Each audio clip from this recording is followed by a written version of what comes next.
আসসালামু আলাইকুম। লেখাপড়া অনলাইন ইউটিউব চ্যানেলের পক্ষ থেকে আমি মামুন করিম সকলকে স্বাগতম জানাচ্ছি। সপ্তম শ্রেণীর গ্রামার ক্লাসে আজ আমরা সাফিক্স এবং প্রিফিক্সের পরবর্তী নিয়মগুলো নিয়ে আলোচনা করব।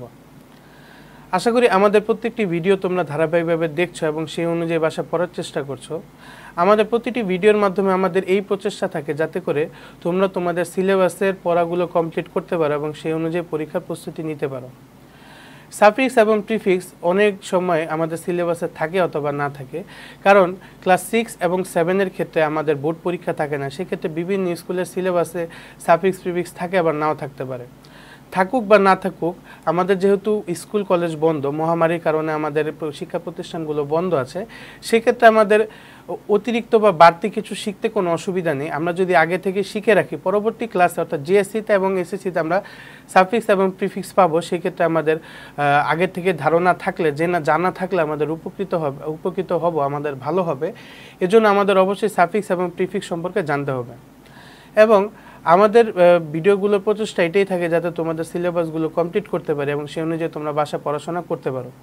আমাদের ভিডিওগুলো যদি তোমাদের ভালো লেগে থাকে, অবশ্যই আমাদের চ্যানেলটিকে সকলের নিকট শেয়ার করবে, সহপাঠীদের সাথে শেয়ার করবে, যাতে করে তোমরা যেমন কিছু শিখতে পারছো তারাও শিখতে পারে এবং তোমাদের সহপাঠীদেরও পাঠ্যপুস্তকের সিলেবাসগুলো কমপ্লিট হতে থাকে। এবং তোমাদের যদি কোনো মতামত থাকে বা কোনো কিছু বুঝতে না পারো বা কোনো কিছু সম্পর্কে আরও বিস্তারিত ক্লাস প্রয়োজন হয়, অবশ্যই আমাদেরকে কমেন্ট সেকশনে লিখে জানাবে। আমরা তা সলভ করার চেষ্টা করব, তা রিপিট করার চেষ্টা করব। আমরা যদি আমাদের মূল ক্লাসে আসি, বিগত ক্লাসে আমরা জেনেছিলাম সাফিক্স এবং প্রিফিক্স কি। প্রিফিক্স হলো উপসর্গ, সাফিক্স হলো প্রত্যয় এবং প্রিফিক্স সাধারণত ওয়ার্ডের প্রথমে বসে, সাফিক্স সাধারণত ওয়ার্ডের পরে বসে, তার সম্পর্কে আমরা জেনেছিলাম। এবং আমরা এটিও জেনেছিলাম যে সাফিক্স এবং প্রিফিক্সের নিজস্ব কোনো অর্থ নেই এবং এই গ্রামার করতে গেলে আমাদের 4টি বিষয় সম্পর্কে খুবই ভালোভাবে জানতে হবে: নাউন, প্রোনাউন, ভার্ব এবং অ্যাডজেক্টিভ।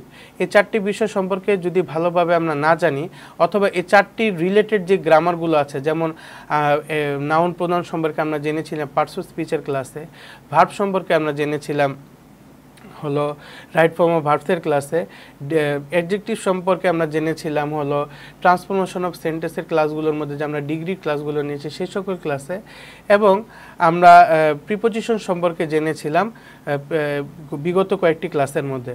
প্রিপোজিশনও এই গ্রামারের ক্ষেত্রে একটু প্রয়োজন হবে। সো আমি রিকমেন্ড করব যে তোমরা যদি ওই গ্রামারগুলো ভালোভাবে শিখে না থাকো, আগে ওই গ্রামারগুলো খুবই ভালোভাবে শিখো, কারণ ওই 4টি গ্রামারে সম্মিলিতভাবেই সাফিক্স এবং প্রিফিক্স আসছে।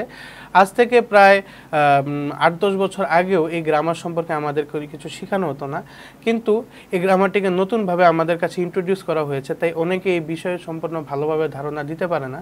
আমি চেষ্টা করছি বিস্তারিতভাবে এই গ্রামারগুলোকে তোমাদের কাছে তুলে ধরতে, যাতে করে তোমরা সম্পূর্ণ প্রথম থেকে জিনিসগুলো বুঝতে পারো। এখন আমরা যদি সাফিক্স এবং প্রিফিক্স সম্পর্কে জানি, সাফিক্স এবং প্রিফিক্সের গত ক্লাসে 2টি নিয়ম সম্পর্কে জেনেছিলাম। একটি ছিল কোনো সেন্টেন্সের সাবজেক্ট এবং অবজেক্টে অবশ্যই নাউন এবং প্রোনাউন বসবে, অর্থাৎ কোনো সেন্টেন্সের শুরুতে অথবা শেষে যদি শূন্যস্থান দেওয়া থাকে এবং শূন্যস্থানে যদি অ্যাডজেক্টিভ অথবা ভার্ব থাকে, সেক্ষেত্রে আমরা ভার্ব অথবা অ্যাডজেক্টিভকে নাউন হিসেবে চেঞ্জ করে তারপরে সেন্টেন্সটিকে কমপ্লিট করব। এবং আমরা এটাও জেনেছিলাম কোনো ভার্বের সাথে আইএনজি যুক্ত করলে সেন্টেন্সটিকে আমরা নাউন হিসেবে পরিবর্তন করতে পারি। দ্বিতীয় যে নিয়মটি আমরা শিখেছিলাম তা ছিল দি এর সাথে সুপারলেটিভ ডিগ্রি বসাতে হয়। এই নিয়মটি আমরা ডিগ্রির ক্লাসে শিখেছিলাম। ডিগ্রি ক্লাসে সুপারলেটিভ ডিগ্রি যদি কিওয়ার্ডটি আমরা মনে করি, ওয়ান অফ দি অথবা শুধু দি থাকলে তারপরে সুপারলেটিভ ডিগ্রি হয়, অর্থাৎ দি এর পরে যদি কোনো শূন্যস্থান থাকে এবং সে জায়গায় যদি অ্যাডজেক্টিভ দেওয়া থাকে, সেক্ষেত্রে আমরা সুপারলেটিভ ডিগ্রি ব্যবহার করব, তাও জেনেছিলাম। আজ আমরা বাকি যে নিয়মগুলো আছে সে সম্পর্কে আলোচনা করব। তোমরা স্ক্রিনে লক্ষ্য করছো, দেখতে পাচ্ছ যে আমি এখানে আরও কিছু নিয়ম দেখেছি। আমি তোমাদের সুবিধার জন্য তোমাদের টেক্সট বুকের নিয়মগুলোকে খুব সহজভাবে সুন্দরভাবে তুলে ধরার চেষ্টা করি। এই রুলগুলো তোমরা বাসায় রাইট ডাউন করবে এবং রাইট ডাউন করে সেই অনুযায়ী বাসায় প্র্যাকটিস করবে, যাতে করে তোমরা সহজে গ্রামারগুলো কমপ্লিট করতে পারো। আমরা যদি রুল 3 খেয়াল করি, প্রথম বক্সে কম্পারেটিভ ডিগ্রির সাথে দেন বসে।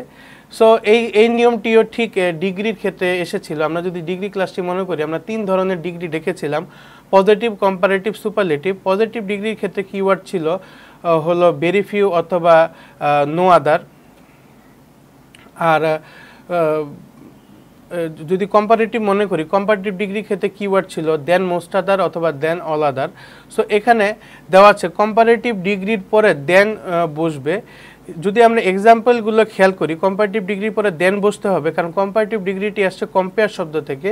কম্পেয়ার অর্থ তুলনা করা, যেহেতু আমাদের তুলনা করতে হবে তখন দেন ব্যবহার করতেই হয়, কারণ কোনো কিছু থেকে কোনো কিছু, অর্থাৎ থেকে কথাটির কারণে আমরা দেন ব্যবহার করি, সেক্ষেত্রে আমাদের এখানে দেন ব্যবহার করতে হবে। এবং এখানে প্রথম উদাহরণটি যদি আমরা দেখি, দেওয়া আছে iron is hard dash than gold. এখানে হার্ড দেওয়া আছে, হার্ডের পরিবর্তে এখানে আমরা হার্ডার ব্যবহার করব, কারণ দেন এর আগে শূন্যস্থান থাকলে তখন আমরা অ্যাডজেক্টিভের জায়গায় কম্পারেটিভ ডিগ্রি ব্যবহার করব, সেক্ষেত্রে এখানে হবে harder. Iron is harder then gold. তো আমি কিছুক্ষণ আগে যা বলছিলাম যে এই গ্রামারের সাথে সকল গ্রামারগুলো ইন্টার রিলেটেড, সো এই ক্ষেত্রে আমাদের আগে গ্রামারগুলো খুব ভালোভাবে জানতে হবে। আমরা যদি দ্বিতীয় নিয়মটি দেখি, my sister was dash than your sister. এখানে ক্লেভার দেওয়া আছে উত্তরে, যেহেতু দেন এর আগে শূন্যস্থান দেওয়া, সেক্ষেত্রে এখানে আমরা ক্লেভারার বসাবো। সো হবে my sister was cleverer than your sister. এভাবে দেন থাকলে আমরা কম্পারেটিভ ডিগ্রি বসাবো। পরবর্তীতে যদি আমরা দেখি, চতুর্থ বক্সে বা চতুর্থ রুল দেওয়া আছে, অ্যাডজেক্টিভের পরে ওয়ার্ডটি সাধারণত নাউন হয়। অর্থাৎ আমরা এই গত দুটি নিয়মে অ্যাডজেক্টিভ সম্পর্কে জেনেছি। এখন আমরা দেখব অ্যাডজেক্টিভের পরে যদি কোনো শূন্যস্থান থাকে তখন ওই শূন্যস্থানকে আমরা নাউন হিসেবে ব্যবহার করব, এবং অ্যাডজেক্টিভ থেকে নাউন হিসেবে চেঞ্জ করার কিছু নিয়ম এখানে দেওয়া আছে। এগুলো ভালোভাবে লক্ষ্য করবে, কারণ এই নিয়মগুলো করেই আমরা অ্যাডজেক্টিভ থেকে নাউনে পরিণত করতে পারবো। যেমন কোনো অ্যাডজেক্টিভের শেষে যদি এ এন টি যুক্ত থাকে, সেক্ষেত্রে আমরা এটিকে যদি নাউন হিসাবে তৈরি করতে যাই তখন এ এন টি এর জায়গায় সিই যুক্ত করব।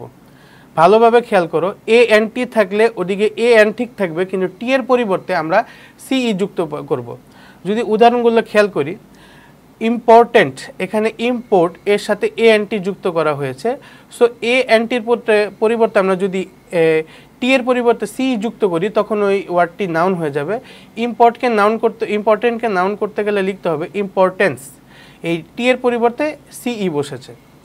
পরবর্তীতে যদি আমরা দেখি সিগনিফিক্যান্ট, এখানে শেষেও এ এন টি যুক্ত করা আছে, এবং এখানে টি এর পরিবর্তে আমরা যদি সিই যুক্ত করি সেক্ষেত্রে এই ওয়ার্ডটিও আমরা নাউন হিসেবে তৈরি করতে পারবো। যেমন সিগনিফিক্যান্টকে নাউন হিসেবে বলতে গেলে হবে সিগনিফিক্যান্স। পরবর্তী ওয়ার্ডটি যদি দেখি অ্যাসিস্ট্যান্ট, এখানে অ্যাসিস্ট এর পরে এ এন টি যুক্ত করা আছে। এই এ এন টির পরিবর্তে যদি এ এন সিই যুক্ত করি সেক্ষেত্রে এটি নাউন হিসাবে তৈরি হবে। সো অ্যাসিস্ট্যান্টের পরিবর্তে আমরা যদি নাউন লিখি তখন হবে অ্যাসিস্ট্যান্স। এভাবে এ এন টির সাথে এ এন টির পরিবর্তে, অর্থাৎ এ এন ঠিক থাকবে, টি এর পরিবর্তে সি যুক্ত করে আমরা অ্যাডজেক্টিভকে নাউন করতে পারি। এছাড়াও আরেকটি উদাহরণ এদিকে দেওয়া আছে, যদি এ এন টির পরিবর্তে ই এন টি থাকে সেক্ষেত্রে আমরা ই এন সিই দিব। অর্থাৎ এ এন অথবা ই এন চেঞ্জ হবে না, শুধু টি এর পরিবর্তে সিই যুক্ত করতে হবে। সেক্ষেত্রে নিয়মটি যেমন আসবে, যেমন কনফিডেন্ট, এখানে কনফিডের পরে ই এন টি দেওয়া আছে, এখানে টি এর পরিবর্তে শুধু সিই যুক্ত করে আমরা সেন্টেন্সটি ওয়ার্ডটিকে নাউন হিসাবে তৈরি করতে পারবো। কনফিডেন্ট হয়ে যাবে কনফিডেন্স। পরবর্তী ওয়ার্ডটি যদি আমরা দেখি ইন্ডিপেন্ডেন্ট, এখানে ইন্ডিপেন্ডেন্টের পরে ইএনটি দেওয়া, টি এর পরিবর্তে সি যুক্তি করব, ইন্ডিপেন্ডেন্স ওয়ার্ডটি নাউন হয়ে যাবে।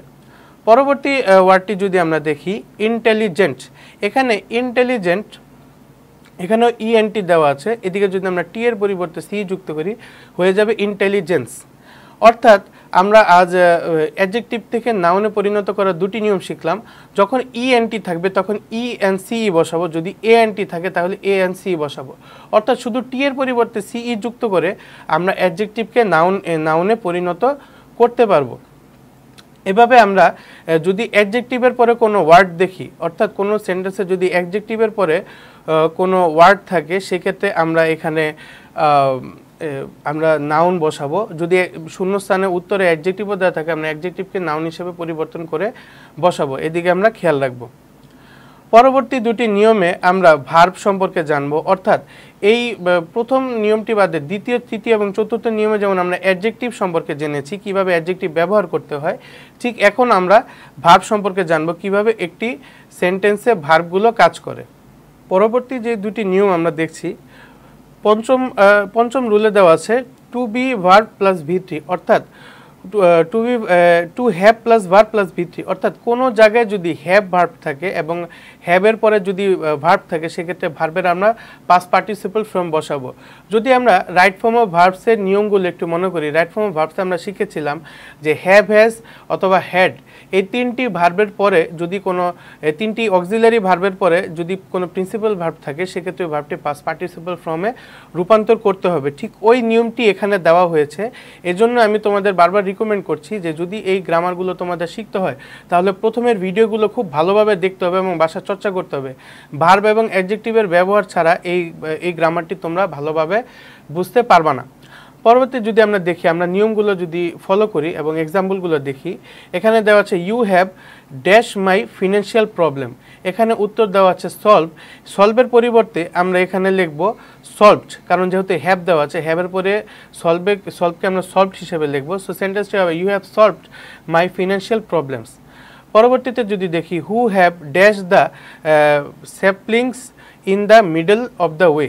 এখানে প্লান্টের পরিবর্তে আমরা প্লান্টেড বসাবো, হ্যাভের কারণে ভিত্তি বসবে। সো হবে who have planted the saplings in the middle of the way. পরবর্তী সেন্টেন্সটি যদি আমরা দেখি he has already dash his parents to go to the picnic. এখানে কোয়াক্স হবে। সো কোয়াক্সের পরিবর্তে এখানে ইডি যোগ হবে, কোয়াক্সড হবে, কারণ এখানে হ্যাড দেওয়া আছে। হ্যাজ অথবা হ্যাডের ক্ষেত্রে আমরা একটু লক্ষ্য করি শুধু হ্যাভ থাকলে না, হ্যাভ জাতীয় যত ভার্ব আছে অর্থাৎ হ্যাভ, হ্যাজ অথবা হ্যাড। প্রেজেন্ট টেন্সের ক্ষেত্রে আমরা হ্যাভ ব্যবহার করি অথবা হ্যাজ ব্যবহার করি, আর পাস্ট টেন্সের ক্ষেত্রে হ্যাড ব্যবহার করি। কিন্তু আবার যদি আমরা ফিউচার টেন্স লক্ষ্য করি, ফিউচার টেন্সে আমরা শ্যাল হ্যাভ অথবা উইল হ্যাভ ব্যবহার করি। অর্থাৎ হ্যাভ, হ্যাজ অথবা হ্যাড থাকলেই আমাদের ভার্বের সাথে থার্ড ফর্ম বসাতে হবে। সো এই ক্ষেত্রে সেন্টেন্সটি হবে he had already coaxed his parents to go to the picnic. এভাবে সেন্টেন্সটিকে আমরা কমপ্লিট করব হ্যাভ থাকলে ভিত্তি বসিয়ে। পরবর্তী রুলটি যদি আমরা লক্ষ্য করি, পরবর্তী রুলে দেওয়া আছে the noun the plus noun plus of অথবা or determine the noun plus preposition. অর্থাৎ কোনো সেন্টেন্সের সাবজেক্টের জায়গায় যদি দি থাকে, দি এর পরে অবশ্যই নাউন যুক্ত করতে হবে। নাউন যদি কোনো প্রকার অ্যাডজেক্টিভও থাকে সেক্ষেত্রে আমার নাউন হিসাবে তৈরি করতে হবে। যদি কোনো প্রকার ভার্ব থাকে সেক্ষেত্রে আমাদের নাউন হিসাবে তৈরি করতে হবে। যেমন I know the dash of your sister in this regard. এখানে দি এর পরে শূন্যস্থান দেওয়া আছে, এবেল দেওয়া আছে। এবেলের পরিবর্তে আমরা এবিলিটি দিব, কারণ দি এর পরে নাউন বসে। সো এবেলের পরে আইটিওয়াই, এবেল এরপর আইটিওয়াই যুক্ত করে ওয়ার্ডটিকে নাউন করা হয়েছে, এজন্য আমরা এবিলিটি দিব। I know the ability of your sister in this regard. পরবর্তী সেন্টেন্সটি যদি আমরা দেখি the important of English can't be described in a single word. এখানে দি এর পরে যেহেতু শূন্যস্থান দেওয়া আছে এবং উত্তরে ইম্পর্টেন্ট দেওয়া, সেক্ষেত্রে আমরা এই ইম্পর্টেন্টকে নাউন হিসেবে তৈরি করব। কিছুক্ষণ আগেই আমরা যে নিয়মটি দেখেছিলাম যে এ অ্যান্ড টি থাকলে আমরা এ অ্যান্ড সিই বসাবো, ওই নিয়মই আমরা দেখছি। তোমরা যদি স্ক্রিনে লক্ষ্য করছো এখানে দেওয়া আছে the importance of English can be described in a single sentence. এখানে এ সিই দেওয়া আছে, অর্থাৎ টি এর পরিবর্তে সি যুক্ত করতে হবে। পরবর্তী যদি আমরা দেখি এখানে একটি নোট দেওয়া আছে V1 এর সাথে আইএনজি যোগ করে নাউন এবং অ্যাডজেক্টিভ উভয় বানানো যায়। অর্থাৎ যেই বিষয়টি আমি গত ক্লাসে বলেছিলাম, কোনো ভার্ব থাকলে ভার্বের সাথে যদি আমরা আইএনজি যুক্ত করি অথবা কোনো অ্যাডজেক্টিভের সাথে আইএনজি যুক্ত করি তাহলে ওই ওয়ার্ডটিকে নাউন হিসাবে আমরা ব্যবহার করতে পারবো।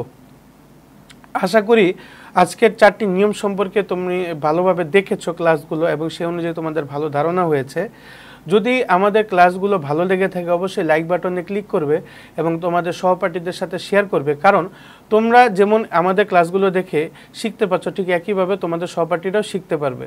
এবং আমি আবারও রিকমেন্ড করছি যে তোমরা যদি এই গ্রামারটা খুবই ভালোভাবে শিখতে চাও তাহলে অবশ্যই পূর্ববর্তী ক্লাসগুলো ভালোভাবে দেখবে এবং সেই অনুযায়ী প্র্যাকটিস করবে। তোমাদের যদি কোনো কিছু বুঝতে অসুবিধা হয় অথবা বাসায় প্র্যাকটিস করতে অসুবিধা হয় অবশ্যই আমাদেরকে কমেন্ট সেকশনে লিখে জানাবে। আমরা তোমাদের প্রত্যেকটি সমস্যার সমাধান দেওয়ার চেষ্টা করব এবং সলভ করার চেষ্টা করব। এবং আমাদের চ্যানেলটি সাবস্ক্রাইব করবে, সকলের নিকট চ্যানেলটিকে শেয়ার করবে এবং পরবর্তী ক্লাসটি যাতে সবচেয়ে আগে তুমি পেতে পারো তাই দ্রুত নোটিফিকেশন পাওয়ার জন্য বেল আইকনটি প্রেস করে রাখবে। আজ এই পর্যন্তই। আগামী ক্লাসে আবার হাজির হব সাফিক্স এবং প্রিফিক্সের পরবর্তী কিছু অংশ নিয়ে। আসসালামু আলাইকুম।